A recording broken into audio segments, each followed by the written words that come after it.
திருமலை எடுத்த உடனே வேதனை குரலை கொட்டி தீர்த்தான். ப்ரொடியூசர் இவ்வளவு கஷ்டப்படுறாங்க, காலெல்லாம் கட்டிக்கிட்டு இருக்குமே, எவன் கேட்கிறான்? ப்ரொடியூசர் கேட்கிறானா? யாரையோ குறை சொல்றான், ப்ரொடியூசர் கேட்கிறானா? ஒரு படம் புதுமுகமா போட்டு படம் எடுத்து டைரக்டருடைய திறமையால் அந்த படம் அதை ரிலீஸ் பண்றதுக்கு 1 வருஷம் 2 வருஷம் காத்திருந்து இருந்த 1-2 நகைகளை வித்து வீடை வித்து எப்படியோ ப்ரொடியூசர் ரிலீஸ் பண்ணிட்டா அந்த படம் டைரக்டர் திறமையால வெற்றி பெற்று. ஆனால் போற ப்ரொடியூசர் போறான், ஹீரோ கிட்ட போறான். அவன் இதுக்கு முன்னால ப்ரொடியூசருக்கு என்ன வேதனை கொடுத்தான், என்ன துரோகம் பண்ணா, அது என் ப்ரொடியூசர் தெரிய பாக்குறது இல்லை. ஹீரோக்குள்ள ஹிஸ்டரியை தெரிஞ்சுங்க, ப்ரொடியூசரை வாழ வச்சிருக்கானா அழிச்சிருக்கானா என்பதை தெரிந்து கொண்டு அவனை வளர விடுங்கள். நன்றி மறந்தவர்கள் நிறைய பேர், எல்லாரையும் சொல்லல, எல்லா நடிகர்களையும் சொல்லல, நன்றி உள்ளவர்கள் இருக்கிறார்கள். தன்னை வளர்த்து ப்ரொடியூசர் உன்னை ஹீரோவை போடும்போது கார்ல வந்திருப்பான் கோயம்புத்தூர்ல இருந்து, படம் எடுத்து ரிலீஸ் பண்ணிட்டு சென்னையில இருந்து பஸ்ல போவான், காரு பங்களா எல்லாம் வித்துட்டு நீ கார்ல போற. ஒரு நன்றி வேண்டாமா? கை நீட்டி சம்பளம் பெற்றோமே, அந்த தயாரிப்பாளர் பஸ்லயே நடந்து போறாரு. முடிந்த உதவிகள் இல்லை, இன்னொரு தேதி கொடுத்து அவரை தூக்கி விடுவோம் என்று யாராவது நினைக்கிறார்களா? அப்படி நினைத்தால் அவர்கள் நான் வணங்கும் தெய்வம். உதவி செய்ய வேண்டும், அதுதான் மனித தன்மை. இந்த படத்தில் 2 பாடல்கள் 3 பாடல் 2 பாட்டு கேட்டா ரொம்ப நல்லா, ரொம்ப நல்லா. அவன் திறமை எனக்கு தெரியும், அம்பரீஷுடைய திறமை எனக்கு தெரியும். இன்னும் நேரம் இன்னும் வருது, வரும். ட்ரெய்லர், பியூட்டிஃபுல் ட்ரெய்லர், அற்புதமா இருக்கு. வெங்கடேஷ் ஒரு கமர்ஷியல் டைரக்டர், அவர் 32 நாள் இந்த படத்தை முடிச்சிருக்காரு. வாழ்த்துக்கள் வெங்கடேஷ். ப்ரொடியூசர், சின்ன ப்ரொடியூசருக்கெல்லாம் இப்படிப்பட்ட இயக்குனர் வேண்டும். தயாரிப்பாளர்கள் மன வேதனை புரிந்தவன் இயக்குனர் ஆனால் ப்ரொடியூசரும் வளருவான், இயக்குனர் வளரும்.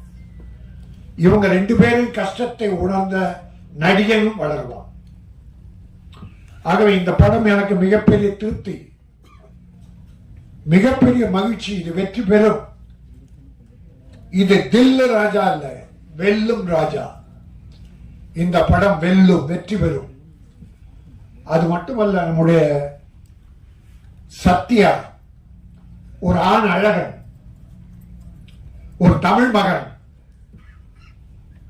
ஊட்டியிலே பிறந்த குழுகுழு வாசத்தில் பிறந்த ஒரு அருமையான மனம் படைத்தவன். உடற்கட்டுகளை அற்புதமாக வைத்து ஒழுக்க நெறியோடு வாழ்ந்து கொண்டிருக்கிற ஒரு நல்ல மனம். அவருடைய ஃபேமிலி, அப்பா ராணுவ அதிகாரி. இந்த தேசத்துக்காக தன்னை தியாகம் செய்து கொள்கிற அந்த அர்ப்பணிப்பு தன்மை உள்ள ஒரு அற்புதமான அப்பாவுக்கு பிறந்தவர். நல்ல குடும்பம், அற்புதமான குடும்பம். ஒரு கவர்மெண்ட் ஆபீஸ்னா லஞ்சம் வாங்கியிருப்பான்னு, மிலிட்டரியில யார் லஞ்சம் வாங்க முடியும்? ஆக லஞ்ச ஊழலற்ற கரைபிடியாத கரங்களுக்கு சொந்தக்காரரான அவருடைய ராணுவ அதிகாரி, ஒரு தந்தை பெற்றவன். இவனும் தியாக உள்ளத்தோடு இந்த படம் வெற்றி பெறும். நீ வளருவாய். உன் பின்னால் பல தயாரிப்பாளர் வருவார்கள். தயாரிப்பாளருக்கு மரியாதை கொடுத்து நடந்து கொள். எல்லாரும் எம்ஜிஆர் போல வரணும், எம்ஜிஆர் போல வரணுங்கிறான். எடுத்த உடனே எம்ஜிஆர் போல சீஃப் மினிஸ்டர் ஆயிடணுன்றான். எம்ஜிஆர் எடுத்த உடனே சீஃப் மினிஸ்டர் ஆனாரா? அவர் வாழ்க்கை வரலாறு எந்த நடிக்கணும் தெரியுமா? அவர் பட்ட கஷ்டம் தெரியுமா?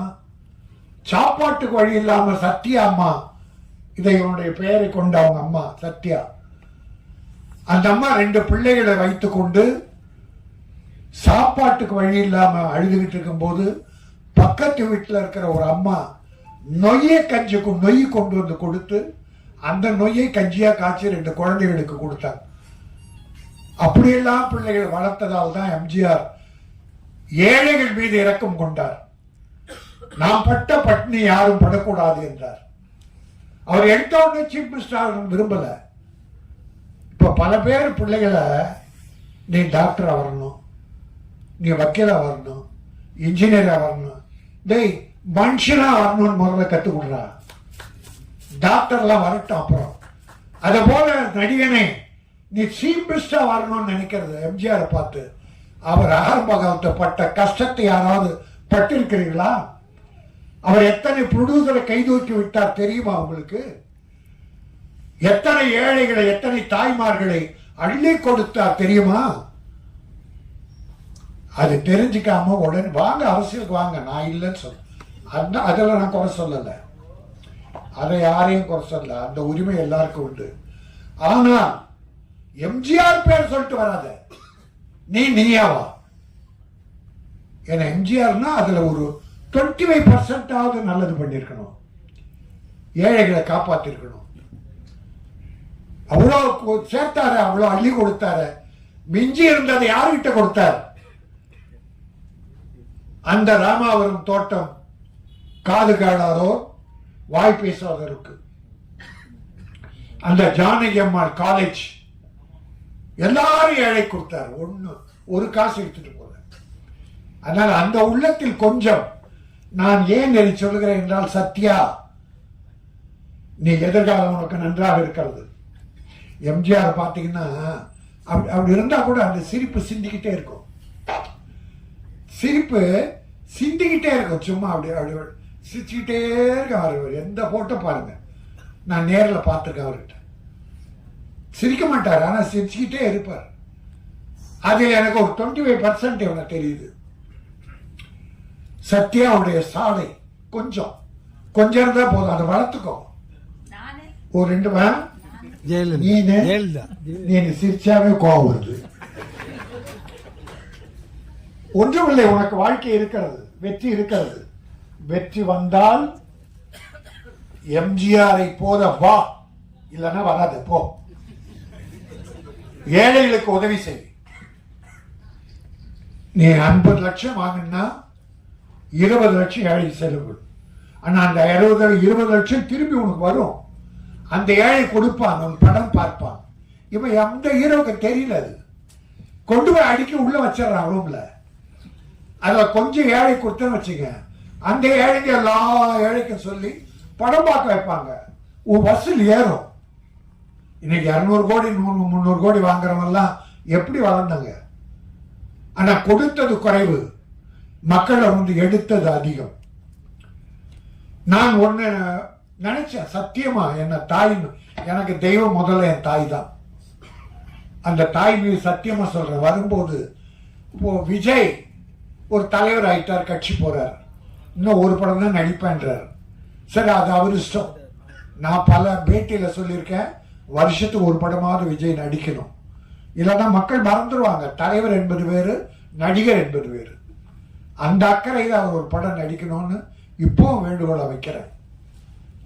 அந்த விஜய் இடம் காலியானால் எல்லாம் சொன்னாங்களே, எம்ஜிஆர் இல்ல, ஜெயலலிதா இல்ல, வெற்றிடம்னு. இந்த மு.க. ஸ்டாலின் தளபதி வந்தார், வெற்றிடத்தை நிரப்பிட்டார். இந்த பக்கம் எடப்பாடி நிரப்பிட்டார். அதனால இடம் வெற்றிடம் என்பதே இல்லை. விஜய்க்கு பிறகு ஏன் இந்த சத்யா வரக்கூடாது?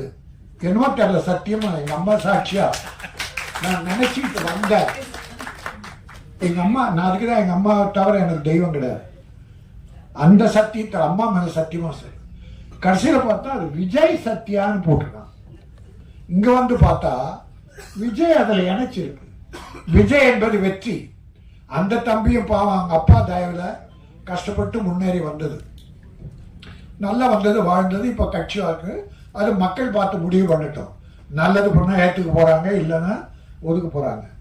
நீ மக்கள் மனதில் வாழ வேண்டும். பணம் ஒரு முக்கியம் அல்ல, மக்களுடைய மனதிலே இடம்பெறு. பணத்தின் மீது படுக்காதே, மக்கள் இதயத்தில் இரு. அந்த மக்கள் உன்னை தூக்கி விடுவார்கள். அதுதான் எம்ஜிஆர் செய்த. எல்லாமே பண்ண முடியாது எம்ஜிஆர் மாதிரி யாரும் பண்ணும். ஒரு 25% நிற்பா, இந்த மக்கள் உன்னை மறக்கவே மாட்டார்கள். நீ பெரிய ஹீரோ, எல்லாம் இருக்கு. உனக்கு பாடி லாங்குவேஜ், அழகு, உடற்கட்டு. எம்ஜிஆர் ஒரு தடவை நான் ஒரு கட்சியில் சேர்ந்தேன். அப்போ என் கூட 4 பாக்ஸருங்க வந்தாங்க, வண்ணாரப்பேட்டை பாக்ஸர்ஸ். நான் ஒரு பாக்ஸரை உயிர் என்பது அவன் பேரு. எம்ஜிஆர் ஐயா இவன் பாக்ஸர் ஐயா அப்படின்னு அப்படியே விட்டு நின்னாரு. நின்று டப்புன்னு அவன் தோலை தட்டினார். பிறகு கையும் பிடிச்சார். அப்படி ஒரு அழுத்தினார். ஏன்னா பாக்ஸர்னா இந்த ஷோல்டர் கை கை இரும்பு மாதிரி இருக்கும். ஷோல்டர் இரும்பு மாதிரி இருக்கும். பார்த்துட்டு ஓ வெரி குட் நல்லா பண்ணு அப்படின்றார். எம்ஜிஆர் சொன்ன உடனே அது சோதனை. அது போல இவன் இந்த உடற்கட்டுகள் எல்லாம் இப்படிப்பட்ட பிள்ளைகள்லாம் அவர் வளர்த்து விடுவார். எம்ஜிஆர் அவர் உடம்ப நல்லா வச்சுக்கணும், எல்லாருக்குமே உதவி பண்ணுவார். அதனால நீ நான் சில வழிகளை சொல்லியிருக்கேன். ஒரு அப்துல் கலாம் சொன்னாங்க, ஒரு கேள்வி கேட்டாங்க, நீங்க செய்த சேவையிலேயே சாதனையிலே எது உயர்ந்தது? அணுகுண்டு வெடித்ததா, ஜனாதிபதியா இருந்ததா, இல்ல விஞ்ஞான கண்டுபிடிப்புகளா, ராக்கெட் கண்டுபிடித்ததா? எல்லாம் கேட்கும் போது அவர் சொன்னாரு, இது எதுவுமே என்னுடைய சாதனையில எனக்கு மகிழ்ச்சி தரல. நான் ஹைதராபாத்ல இருக்கிற மாற்றுத்திறனாளி குழந்தைகள், இந்த போலியோல அட்டாக் ஆகிய குழந்தைங்க நடக்க முடியாமல்ல, சின்ன சின்ன குழந்தைங்க, அந்த குழந்தைகள் ஒரு 3 கிலோ எடையுள்ள இரும்பு இந்த உபகரணம் காலில் கட்டுவாங்க பாருங்க, அது நடக்கிறதுக்கு. அது அப்போ 2.5 கிலோ 3 கிலோ. அந்த குழந்தை அதையே இழுத்து தூக்க முடியாதான். அதை போய் பார்த்துட்டு வந்து பிளெயின் செய்கிற சில மெட்டீரியல்ஸ் லேசா இருக்குமா, ஆனா உறுதியா இருக்குமா, அதுல அந்த உபகரணம் செய்தார் கால் நடக்கிறதுக்கு. அது 300-500 கிராம்குள்ள. அது ஒண்டிதான் நான் செய்ததிலே எனக்கு ஆத்ம திருப்தியை தருவதுன்னு அப்துல் கலாம் சொன்னார். அணுகுண்டு வெடிச்சு உலக புகழ் பெற்றார், ராக்கெட் கண்டுபிடிச்சு உலக புகழ் பெற்றார், ஜனாதிபதியாகி உலக புகழ் பெற்றார். இதெல்லாம் அவர் சாதனை இல்லையா? இந்த ஊனமற்ற குழந்தை, மன்னிக்கணும், மாற்றுத்திறனாளி குழந்தைக்கு அந்த கால் கவசம் செய்தாரு, அதுதான் எனக்கு பெருமைன்னு சொன்னான். அதே போல நீ இந்த ஏழைகளுக்கு உதவி செய்தால் அதுதான் உனக்கு பெருமை.